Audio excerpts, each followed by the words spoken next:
खेती के विकास के साथ जब श्रम का विभाजन हुआ तो लोगों ने प्रबंध व्यवस्था के लिए एक सरदार चुनने की जरूरत महसूस की। कबीले के लोगों के साथ सरदार भी खेत में काम करता और पैदावार का बंटवारा करना उसी की जिम्मेदारी होती। पर जल्द ही सरदार का ओहदा पुश्तैनी हो गया और फिर उसमें और किसी राजा में फर्क बहुत कम रह गया। उस वक्त हिंदुस्तान में बहुत से छोटे राज्य फैले हुए थे। हर शहर और उससे जुड़े कुछ गांव और खेत की अपनी अलग हुकूमत हुआ करती थी। इस तरह के राज्य नगर गणतंत्र थे, जिनमें कोई एक राजा नहीं बल्कि शासन के लिए चुने हुए नुमाइंदों की एक सभा होती थी। मगध की राजधानी पाटलिपुत्र के पास लिच्छवियों का नगर था वैशाली। वहां के गणसंघ का शासक नायक कहलाता था और नायक का चुनाव कुलीन जनों की सभा किया करती थी। उस समय के प्रमुख राजतंत्र थे मगध, विदेह, कौशल, काशी और पांचाल। ईसा पूर्व 7वीं शताब्दी तक अलग अलग कबीलों ने 16 बड़े राज्यों या जनपदों की स्थापना की। ये जनपद दो तरह के थे, राजतंत्र जो गंगा के मैदानों में फैले थे और गणसंघ जो हिमालय की तराई और उत्तर पश्चिमी हिस्सों में। लेकिन चाहे वो राजतंत्र हो या गणसंघ, बुद्ध काल तक सत्ता पर आधारित राज्य की पूर्ण रूप से स्थापना हो चुकी थी।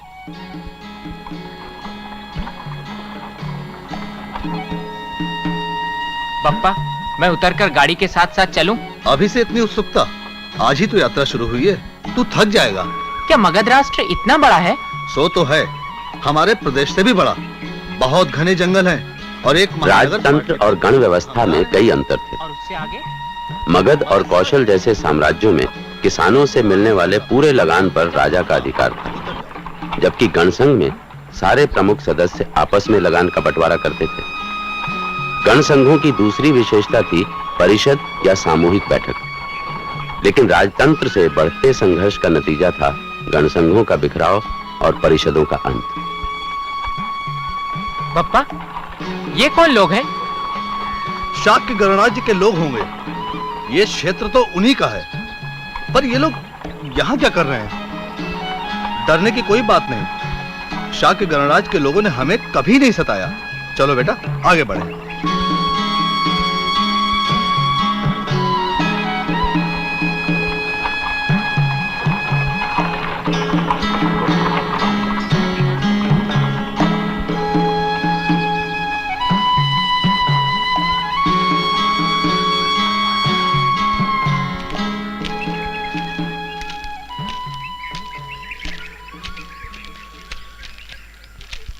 किस ओर जा रहे हो? पाटलिपुत्र। माल क्या है? यही व्यवसाय का सामान, कपड़ा लत्ता। चुंगी देनी होगी। चुंगी? किस लिए? मार्क कर। वो तो मैं दे चुका हूँ। किसे दे चुके हो? कौशल राज्य के राज्य अधिकारी कोष में। वो सब हम नहीं जानते, ये शाक्य गणराज्य के सभा की ओर से कर है। एक ही मार्ग के उपयोग के लिए दो दो बार कर मैं क्यों दूं? देखिए, मेरा एक छोटा कारवां है, मैं एक निम्न वर्णिक हूं।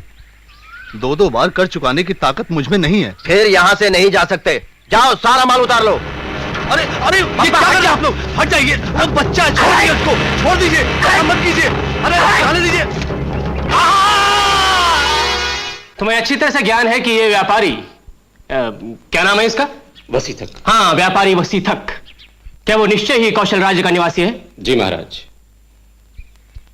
कौशल व्यापार शनि से भी पता करके आया। सामान्य सदस्य, वैसे छोटा मोटा व्यापार है उनका।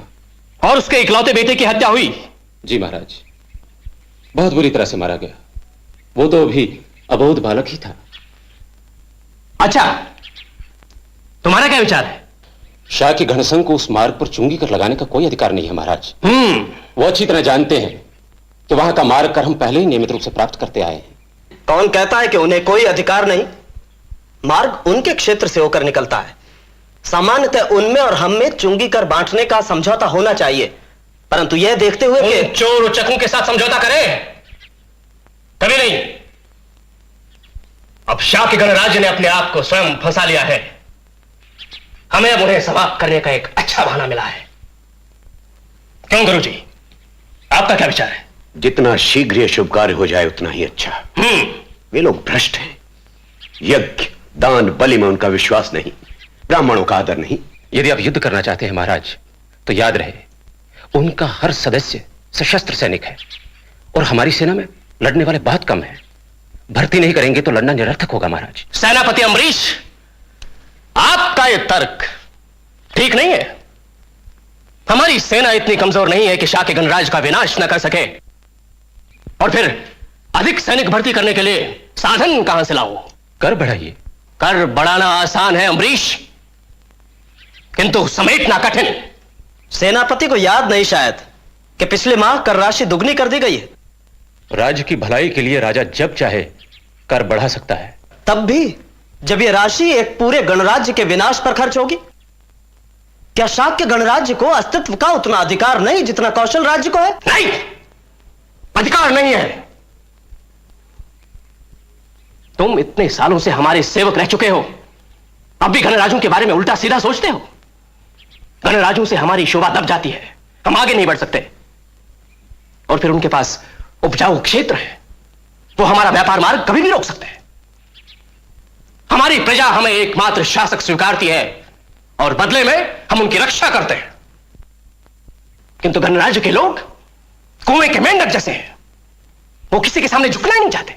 महाराज, मेरे अपने प्रियजन मल्ला गणराज्य के सदस्य हैं और मैं उनका विनाश नहीं चाहता। वो शायद बच जाएंगे, क्योंकि उन्हें शाक्यों जैसा झूठा अभिमान नहीं है। किंतु शाक्यों को मैं क्षमा नहीं कर सकता। महाराज प्रसेनजित, हमारे पिता ने उनसे एक क्षत्रिय वधू की मांग की थी, तो क्या किया था उन्होंने? अपनी एक दासी भेजी। मेरे पिता एक शाक्य स्त्री से विवाह के योग्य नहीं थे क्या? मेरी अपनी माता उनकी दासी रह चुकी है, मैं उन्हें क्षमा कैसे कर सकता हूं? नहीं, कभी नहीं। महाराज, आपका क्रोध और दुख अपनी जगह पर उचित है, परंतु गणराज्य और साम्राज्य दोनों के अधिकार एक हैं और गणराज्य अपने अस्तित्व के लिए मर मिटने को तैयार है। उन्हें विध्वस्त कर देना चाहिए। उन अधःपतित क्षत्रियों को जो वैदिक रीत नहीं मानते, वे विधर्मी जो होम, हवन, यज्ञ और बलि को नकारते हैं, उनका अंत निश्चित है। हां, उनका अंत निश्चित है। क्या राज्य और शासन होम और बलिदान पर निर्भर है? अवश्य है। यदि महाराज विरुद्ध का अनुमति दें तो मैं अपने शास्त्रों के विषय में कुछ कहूं। अवश्य। राज्य और राजा दोनों का साथ है। यह तब हुआ जब मनुपुत्र अंगा का पुत्र वेन राजा बना। ऋषियों ने उसका अभिषेक किया और उसने चारों ओर यह घोषणा करवाई कि वेन आज से संसार का स्वामी है, उसी के नाम से बलि और आहुति दी जाएगी। तो ऋषियों ने कहा, जिस राज्य में आहुति देकर हरि की पूजा की जाती है, उसके राजा की सारी इच्छाएं हरि पूरा करते हैं। तो वेन ने कहा, कौन है ये हरि? क्या तुम लोग नहीं जानते कि सारे देवता जो शाप और वरदान, सुख और दुख देते हैं, वो सब उसी व्यक्ति में निवास करते हैं जिसे राजा कहते हैं। ऋषियों ने क्रोध में कहा, राजन, इतना अभिमान ठीक नहीं, हरि की बराबरी का दुस्साहस न करो। वेन ने कहा कि ऋषियों, बिना हरि के तुम कुछ भी नहीं हो। यज्ञ और बलिदान के बिना तुम मुझ पर अपनी धौंस नहीं चला सकते। और उसने अपने सैनिकों को आदेश दिया कि यदि ऋषि पूजा करने के लिए तैयार नहीं होते तो उन्हें यहां से खदेड़ दिया जाए। ऋषि वहीं अड़ गए और चिल्लाने लगे, मारो, मारो इस दुष्ट को, जो हरि की निंदा करे। ऐसे राजा को जीने का कोई अधिकार नहीं। और यज्ञ के लिए तैयार कुशाओं से उसे मारने लगे। कुशाएं तलवार बन गई और राजा वेन वहीं ढेर हो गया। राजा वेन की मृत्यु से सारा आकाश धूल के बादलों से ढक गया। नागरिक भाग आए, कहने लगे, ये क्या, हमारे राजा को मार डाला। राजा के बिना हमारी रक्षा कौन करेगा? चोर लुटेरे नागरिकों की संपत्ति पर अधिकार जमाते फिर रहे हैं। ये धूल इसीलिए उड़ रही है। ऋषियों ने फिर निर्णय किया कि राज्य में व्यवस्था के लिए तुरंत किसी और को राजा बनाया जाना चाहिए। वो उस पुत्रहीन मृत राजा की जंगा को सहलाने लगे। एक क्रूप सा मनुष्य उत्पन्न हुआ।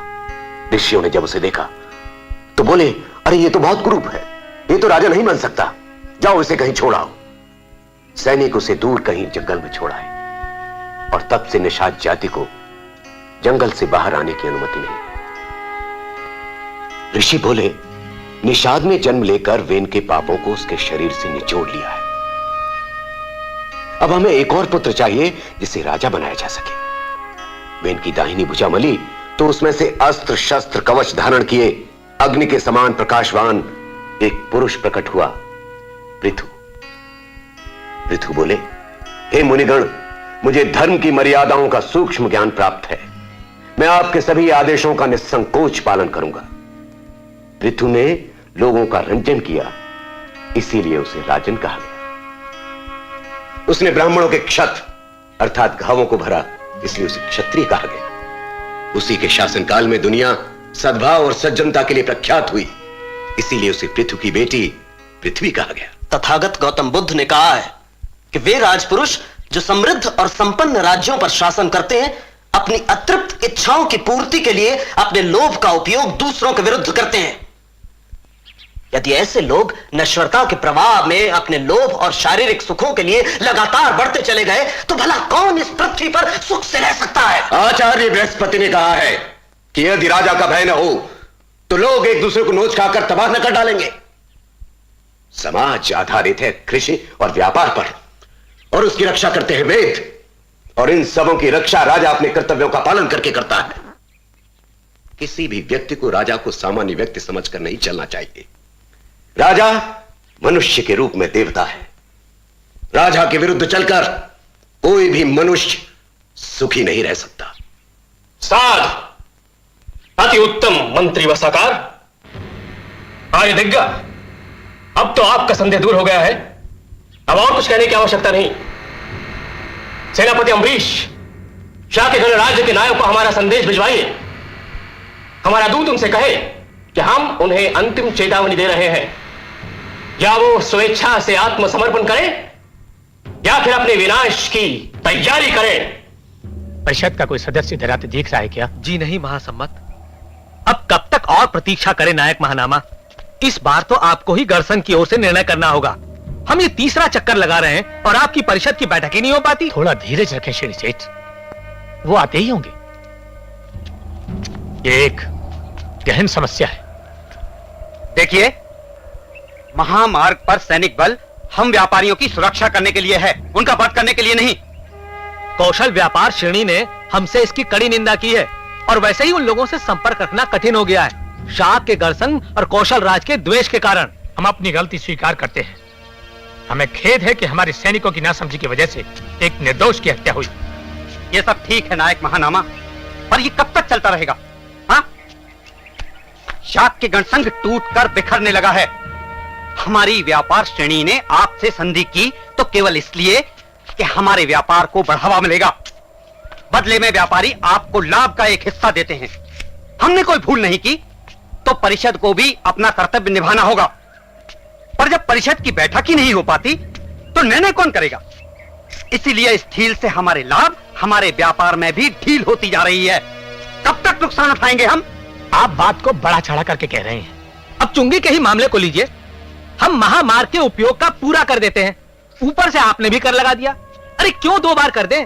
और ये मार्ग तो कई गणसंघों के क्षेत्र से होकर जाता है, हर एक को अलग अलग कर देना होगा। इस तरह तो हमारे लाभ की वृद्धि हो चुकी। जब आप कौशल साम्राज्य को कर दे सकते हैं तो हमें क्यों नहीं? और आप ये प्रश्न कौशल साम्राज्य से क्यों नहीं उठाते? महासम्मत, आप ये मत समझिए कि वो लोग आपकी तरह हाथ पर हाथ धरे बैठे हैं। कल ही उनका प्रतिनिधि एक सुझाव लेकर आया था। अगर हम उनकी बात मान लेते हैं तो हमें काफी फायदा होगा। इसका मतलब आप उनके साथ संबंध रखने वाले हैं? क्यों नहीं, इसमें बुराई क्या है? अगर कौशल साम्राज्य के साथ हम समझौता कर लेते हैं तो महाराज विरूढ़क ने हमें वचन दिया है कि मगध आते सारे महामार्गों पर हमें वर्ष में एक ही बार चुंगी देनी पड़ेगी। इससे हम पे जो भार है वो भी कम हो जाएगा और बार बार कर देने का झंझट भी नहीं रहेगा। ऐसा वचन वो किस आधार पर दे सकते हैं? महामार्ग कई गणसंघों के क्षेत्रों से होकर के गुजरता है और वो सब के सब हाथ पर हाथ रख करके बैठने वाले नहीं। ये कौशल साम्राज्य जाने और गणसंघ जाने, हमारे लिए तो बड़ी सुविधा रहेगी। और जिस प्रकार आपकी परिषद कार्य कर रही है आजकल, स्पष्ट है कि महाराज विरूढ़क का पलड़ा भारी है। महाराज विरूढ़क हमें रोनना चाहते हैं, हमें कुचलना चाहते हैं, जैसे मगध साम्राज्य ने लिच्छावी गणसंघ को नष्ट कर दिया। यह एक योजना है। प्रेमित, मैं आपसे हाथ जोड़ करके निवेदन करता हूं कि लोभी राजा विरूढ़क के सहयोग से हाथ को रोकिए। कौशल और मगध उस सब के प्रतीक है जिस सबसे हम घृणा करते हैं। सत्ता के उन्मादी, बलि के नाम पर व्यर्थ पशुओं का वध करने वाले, मनमाना कर लगाकर जनता का शोषण करने वाले। क्या तथागत गौतम बुद्ध ने इन राजाओं के विरुद्ध हमें सचेत नहीं किया था? फिर आप कैसे उन सबका सहयोग कर सकते हैं? साम्राज्य प्रबल है, उसका विकास हो रहा है, हमारे लाभ की वृद्धि के अवसर भी वहां पर अधिक हैं और यहां तो कम ही होते जा रहे हैं। अब आप ही बताइए, हम क्या करें? यह एक बुरा दौर है, पर सदा ऐसा नहीं रहेगा। परिषद अपनी गति से काम करेगी, बस थोड़ा धीरज रखें, धीरज।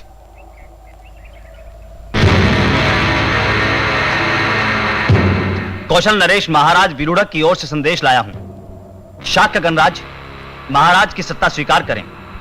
यदि ऐसा नहीं करेंगे तो हमारी शक्तिशाली और महान सेना को आदेश मिला है कि वो शाक्य गणराज्य को समाप्त कर दे। अपने स्वामी से जाकर के कहो कि हम उनकी प्रधानता अस्वीकार करते हैं, हम प्रतिरोध करेंगे। जाओ।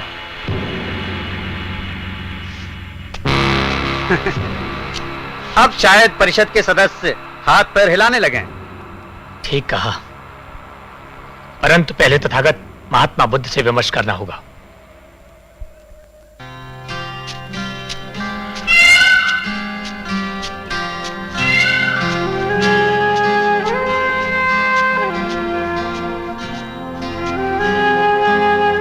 प्रणाम तथागत। सुस्वागत शाक्यगण के महासम्मत। आप बड़े विचलित लग रहे हैं। संकट की स्थिति मुझे आपके पास लाई है तथागत। विरूढ़क ने गणसंघ के विनाश की घोषणा की है। आक्रमण के लिए उनकी सेना तैयार खड़ी है। बताइए हम क्या करें? आपने हमें सिखाया है कि हत्या करना पाप है, तो फिर हम उनके आक्रमण का प्रतिरोध कैसे करें? क्या शाक्य गणसंघ की परिषद अक्सर इकट्ठे होकर राज्य के संबंध में विचार विमर्श किया करती है? कई दिनों से इसमें कुछ ढील अवश्य रही है तथागत। सच पूछा जाए तो पिछले 8 मास से कोई बैठक नहीं हुई। तब तो भविष्य गंभीर है। गण परिषद अधिकाधिक बार मिलकर राज्य के बारे में सम्मत से निर्णय करती रहेगी तो ही गणसंघ शक्तिशाली हो सकता है। जाकर अपने लोगों से यही कहो। यदि वो हम पर आक्रमण करें तो क्या हिंसक प्रतिरोध की अनुमति है? मैंने कहा तो है हत्या मत करो, पर इसका अर्थ ये नहीं कि अपना बचाव भी पाप है। कौशल साम्राज्य आक्रमण करे तो प्रतिरोध करो, पर पहला वार तुम्हारा ना हो। जो आज्ञा तथागत।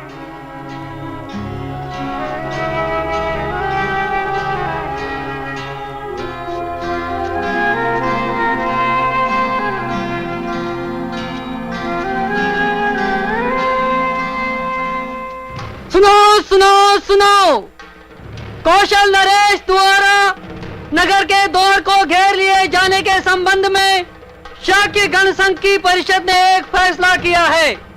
हर कोई छोटा बड़ा आदमी इसे ध्यान से सुने। कोई भी शाक्य महाराज विरूढ़क या उनकी सेना पर आक्रमण नहीं करेगा। केवल आक्रमण होने पर ही उसका प्रतिरोध किया जा सकता है। जो कोई इस विशेष आदेश का उल्लंघन करेगा उसे शाक्य गणसंघ से बहिष्कृत करके नगर निकाला दिया जाएगा। शाक्यों के सभापति महानामा, कौशल नरेश महाराज विरूढ़क की ओर से मैं आपका अभिवादन करता हूं। महाराज विरूढ़क और उनके योग्य मंत्री अम्बरीश को मेरी शुभकामनाएं। महाराज विरूढ़क का कहना है कि शाक्य संघों के प्रति उनके हृदय में ना तो प्रेम है और ना ही घृणा। वो सिर्फ ये कहना चाहते हैं कि आप उनकी सत्ता स्वीकार कर लें और उसके बाद शांति के साथ जीवन यापन करें। आपने कितनी सहजता से इस बात को रख दिया, जैसे कि आपके महाराज की सत्ता स्वीकारना कोई बहुत साधारण सी बात हो।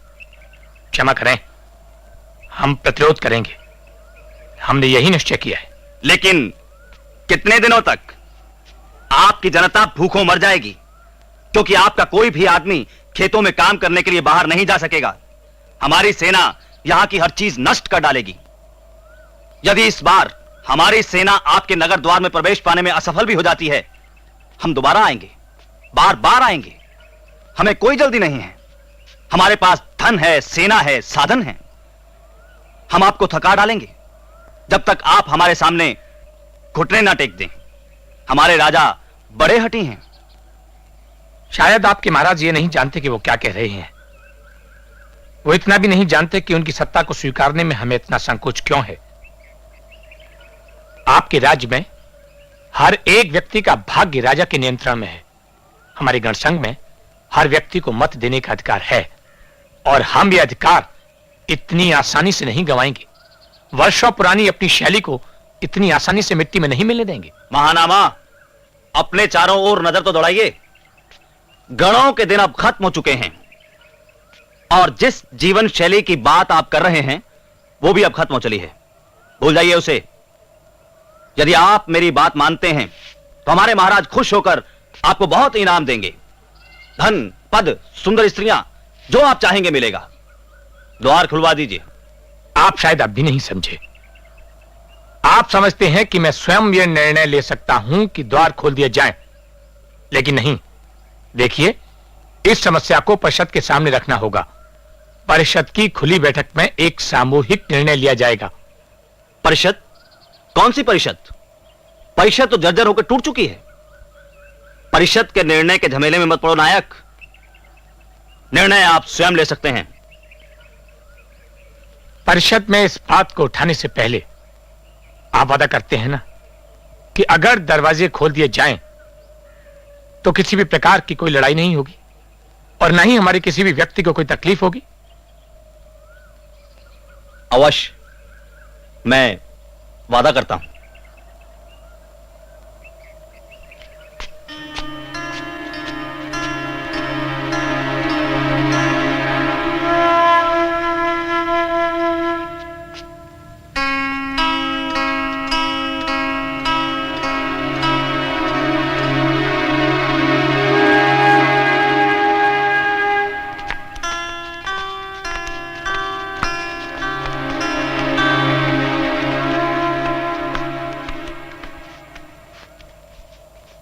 मित्रों, शाक्य गणसंघ के प्रमुख हो, आप सब अच्छी तरह से जानते हैं कि आज हम क्यों एकत्र हुए हैं।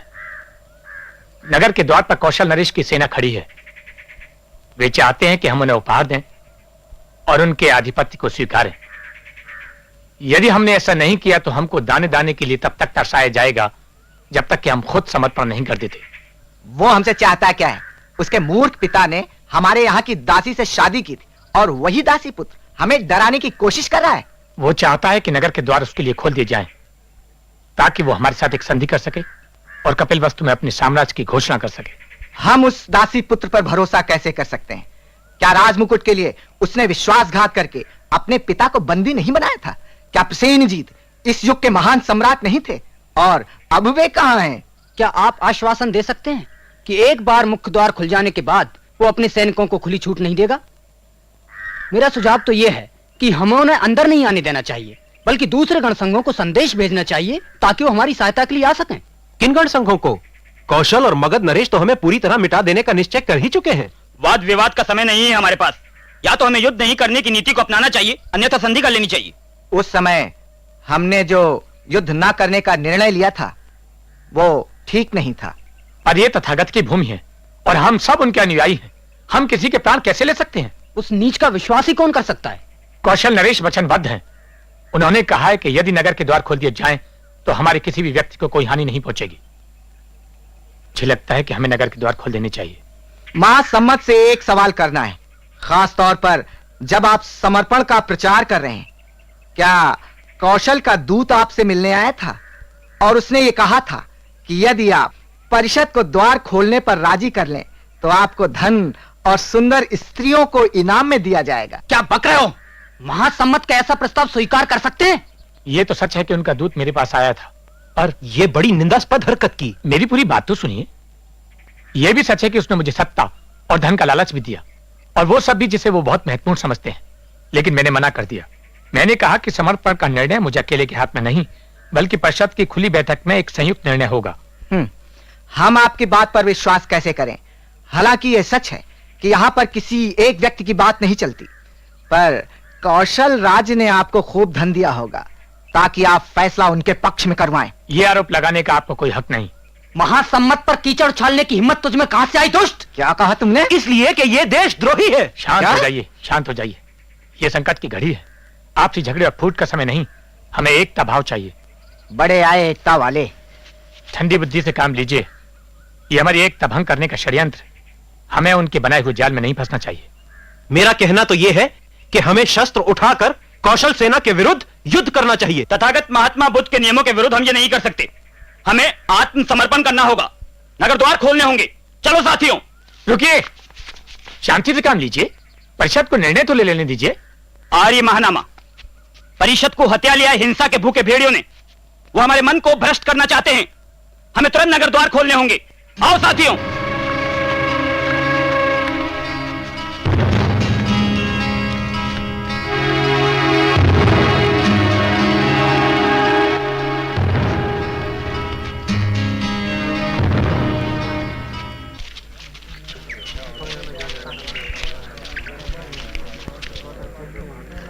द्वार खोल दो। आओ, आ जाओ।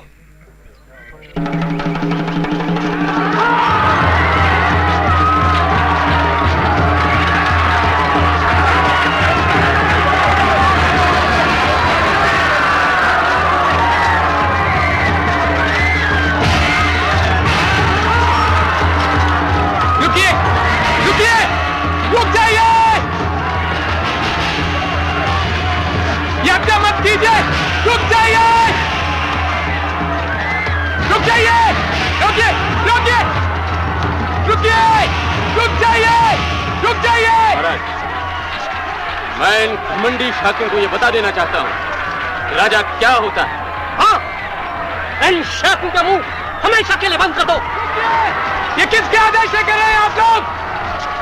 मेरी बात तो सुनिए। रुक जाइए, रुक जाइए, रुक जाइए। हटा, रोकिए, रोकिए, रोकिए, रुक जाइए। नगर के एक एक व्यक्ति को खत्म कर दो।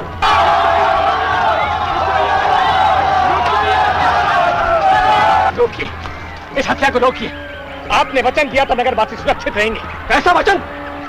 तुम्हारे लोगों ने मेरी सेना को भड़काया है, अब वो रुक नहीं सकते। तुम्हारे ये गणसंघ इतने घमंडी क्यों? राजा के सामने झुकना भी नहीं जानते? नहीं, उनका विनाश होगा, अवश्य होगा। किंतु तुम और तुम्हारा परिवार सुरक्षित रहेगा। जाओ। मेरी एक प्रार्थना है, अगर आपके सिपाहियों को नर आंखें खेलने का इतना शौक है तो वो अवश्य खेलें, लेकिन मेरी जनता को भी प्राणों की रक्षा का एक मौका अवश्य दे जाए। क्या? मैं पानी में जब तक बिना डूबे तैर सकूं तब तक मेरी जनता को बच निकलने दीजिए। राजन, महानामा आपके पिता के पुराने मित्र हैं, इसलिए इनकी प्रार्थना स्वीकार की जाए। ठीक है, ठीक है। सिपाहियों,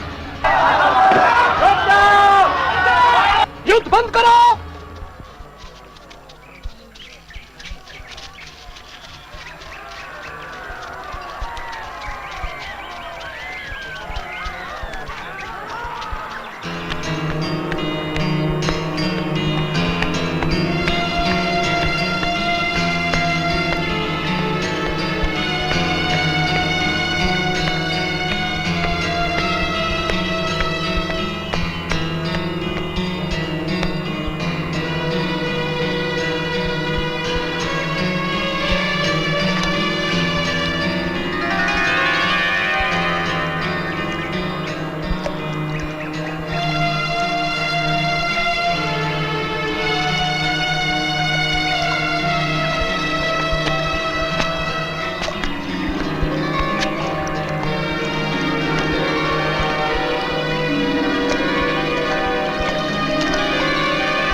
गौतम बुद्ध भी शाक्य गणसंघ के विनाश को रोक नहीं पाए। मगध जैसे शक्तिशाली राज्य का उत्थान भी गणराज्यों को कुचलने और नष्ट करने पर ही मुकम्मल हुआ। मौर्य काल से गणसंघों का और भी पतन हुआ, लेकिन फिर भी कुछ गणसंघ चौथी सदी तक बरकरार रहे, जब गुप्त वंश ने उन्हें कुचल दिया। गणसंघों के विनाश के बाद भी गांव में जाकर बसने वाले कबायली लोगों ने अपनी कई परंपराओं को जीवित रखा, जैसे सामूहिक बैठक या पंचायत, जो आज तक कायम है।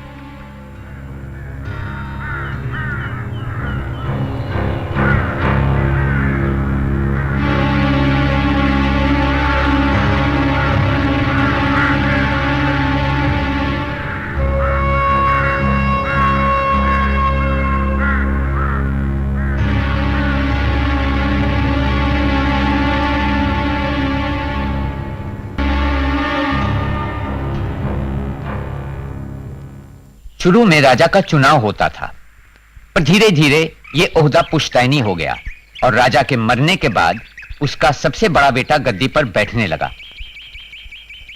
पुराने रीति रिवाजों की परंपरा राजा की मनमानी को रोके हुए थी। राज्याभिषेक के मौके पर राजा को जनसेवा की यह कसम लेनी पड़ती, अगर मैं आप लोगों पर ज्यादती करूं तो प्रभु मेरी जिंदगी और मेरे बच्चे मुझसे छीन ले। अहम कामों के लिए राजा को सदा हाजिर रहना पड़ता, क्योंकि राजा की इच्छा पर जन कार्य बंद नहीं किए जा सकते थे। प्रजा की खुशी में ही राजा की खुशी हुआ करती थी। जिस काम में उसे सुख मिले वो सही नहीं माना जाता था, बल्कि प्रजा का सुख ही उसे सही मानना पड़ता था। वैसे ये आदर्श बहुत कम राजा निभा सके। बहुतों ने अपनी मूर्खता की वजह से देश और प्रजा को बर्बाद कर दिया। यही वजह है कि हिंदुस्तानियों ने एक आदर्श राजा श्री राम की याद ताजा रखी है, जो समझदार भी थे, इंसाफ पसंद भी।